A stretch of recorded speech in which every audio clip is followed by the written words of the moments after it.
morning. Oops, yeah, let's wait till,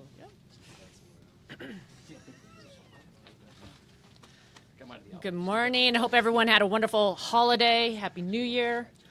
It's been 20 days since the Tax Cuts and Jobs Act was enacted, became the law of the land, and we're very encouraged with the results that we're already seeing. When I was home in the state of Washington, I heard from individuals, I heard from businesses that have already made decisions around that law. The Inland Northwest Bank, which is headquartered in Spokane, announced that for their 200 entry-level workers, they would be giving them a $1,000 bonus. Alaska Airlines, which is headquartered in Seattle, has announced a $1,000 bonus to its 22,000 employees. And I've spoken with many others that are talking about breaking down those walls, opening up more space, and creating jobs. And it isn't just happening in Eastern Washington. It's happening all across the country. Because of tax reform, more than 1 million Americans have already received a bonus. Because of tax reform, there's a growing list of companies that are boosting investment here at home, creating jobs, giving employees a pay raise. And because of tax reform, many more Americans in February will see an increase in their take-home pay. Peace of mind, more jobs, bigger paychecks, fairer taxes. These are real, tangible results that we promise to the American people. And in 2018, we're going to continue focusing on those priorities that will make our economy boom. I'm so excited about what this year will bring. I've invited Congressman Brad Winstrup to join us today. He's a doctor from Cincinnati, Ohio, former small business owner. He was key in the passage of the Tax Cuts and Jobs Bill and has been promoting what it means for jobs and economic growth to Southern Ohio. You just think about an average family of 4 in his district will see a tax cut of $2,470. We're also focused on bills this week to protect the homeland and bolster our efforts to stop terrorist attacks here and abroad. And Dr. Winstrup is a colonel in the Army Reserve. He's on the House Intelligence Committee, and really glad to have him here to help explain what all this means in keeping America safe and free. Thank you. Well, first of all, I want to thank Chairman Brady and Speaker Ryan for carrying the torch this past year, and actually longer than just this past year, in reforming our tax process and bringing us into the 21st century with that, similar to what Jack Kemp and Ronald Reagan did in the last century. As far as the tax relief that we've brought to America, I've seen immediate results at home. Fifth Third Bank in my district, located in Cincinnati, has now offered bonuses and increased wages, and that's happened immediately. And while I was home over the break, it was nice to be out and about and have so many people come up and say, thank you for what you all did to help us out here at home. It's also an important week for us as far as national security goes. I'm pleased that our Intelligence Committee and Judiciary Committee have come together and found a way forward to proceed with our foreign intelligence process. The bill that we have this week, the 702 bill, it puts pressure on our enemies abroad, and it keeps Americans safe here at home. And all the while respecting Americans' right to privacy, doing that at the same time. You know, I served in Iraq for a year, and every day we received daily foreign intelligence reports that pertained to our theater of operation, the things that we had going on around us. It guided us. It gave us the way forward to form our strategies, to prepare for what was coming ahead, and it led to our successes, and it saved American lives. It's important that we keep this going on behalf of American lives, not only abroad, but here at home. Thank you. It's always great to see Brad Winstrup. Appreciate his leadership and his friendship, and really appreciate his medical skills. So I know I'm glad to be back. It's Happy New Year to everybody. It's an exciting year. It's going to be, I think, a real exciting time for our country. It's great to see just how successful the Tax Cuts and Jobs Act is already being an impact in a positive way on families. I know we started the day that President Trump had us all to the White House to celebrate the passage of the bill. That morning, AT&T announced that they're going to give $1,000 bonuses to more than 200,000 workers. And what a great Christmas gift that was to somebody who's maybe laying fiber optic cable and was able to maybe give extra Christmas presents to their kids or plan a family vacation. What I did is reached out to a lot of local businesses. And what I found was we are already seeing local businesses in Southeast Louisiana following suit, giving bonuses to their employees, giving pay raises to their employees. So during the break, I toured a couple of those small businesses and went to Blessing Marine, family-owned business, I think over 900 employees, and they put over $1.5 million of new investment into their workers through pay raises and bonuses because of this Tax Cuts and Jobs Act. And then I went and saw a really small but growing company called Gnarly Barley, a local brewery in Hammond, Louisiana, a 6-person operation. And it's a husband and wife who met in college, started a local brewery, and they're growing, but they weren't able to afford health care benefits for their employees. And because of this Tax Cuts and Jobs Act, they're now not only able to provide health care benefits to their employees, but they're also setting up a 401k program. And they're starting to increase production, and they're going to be hiring more people this year, all because of this bill. So we started getting and capturing a list of all of those companies that are doing this across the country. We're now over 100 companies on majoritywhip.gov, so you can go to our website, majoritywhip.gov, and see a list of all the companies, and it grows every day. Yesterday, Visa got added to the list, giving extra 401k benefits to their employees. So it's exciting to see this bill working. When we were at Camp David this weekend with President Trump, we talked about a lot of things that we want to do this year to build on those successes and to keep our economy moving and create more jobs. And President Trump is just laser focused on continuing to make sure we don't rest on our laurels, that we actually keep growing the economy and keep helping create more opportunities for families to become a part of the American dream. So it's exciting to be part of that.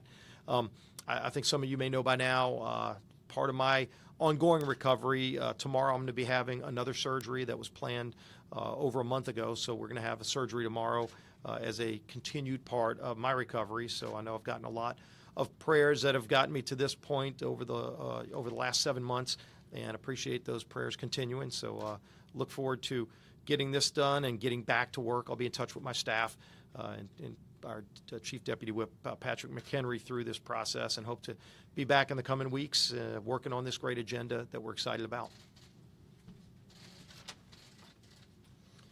Well, Happy New Year. We're going to continue to keep Steve in our prayers, and we know he'll be back very quickly. He continues to work as every step he's there. 2017 ended with the start of America's comeback. You had the VA reform. You had the regulatory reform. You had the Dow Jones every day, almost numerous times setting new records. And then we had tax reform. And when we were at Camp David, we talked about what could 2018 be. It's completing America's comeback. And when you think about it and you look at what has gone forward, do you remember just a short time ago when the Minority Leader Nancy Pelosi said the Tax Cut and Jobs Bill was Armageddon? More than 1 million Americans got more than $900 million in bonuses.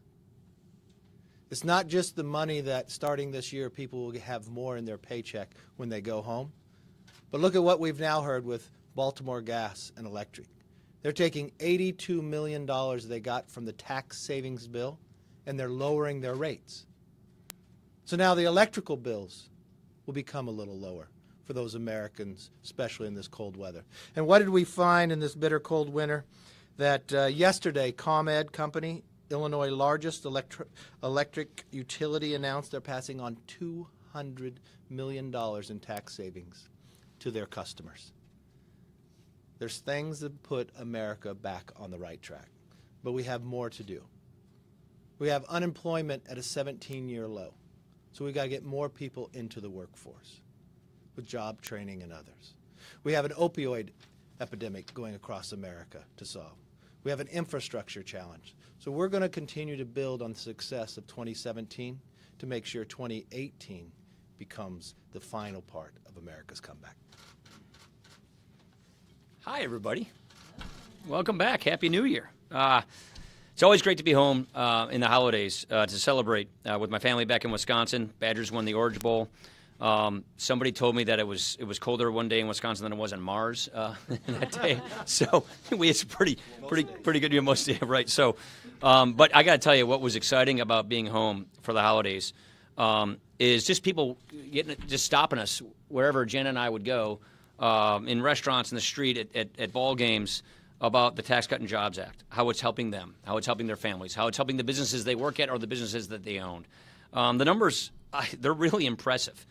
In just a few short weeks, as Kevin mentioned, corporations have announced over $1 billion in bonuses and more than $1.5 billion reinvested in the U.S. economy. One company said $50 billion over 5 years reinvestment in America, which is going to help their workers, which is going to help them expand. The numbers don't even include what smaller companies are doing and how folks will be helped by the individual tax rate cut, what they see when their paychecks get bigger this year.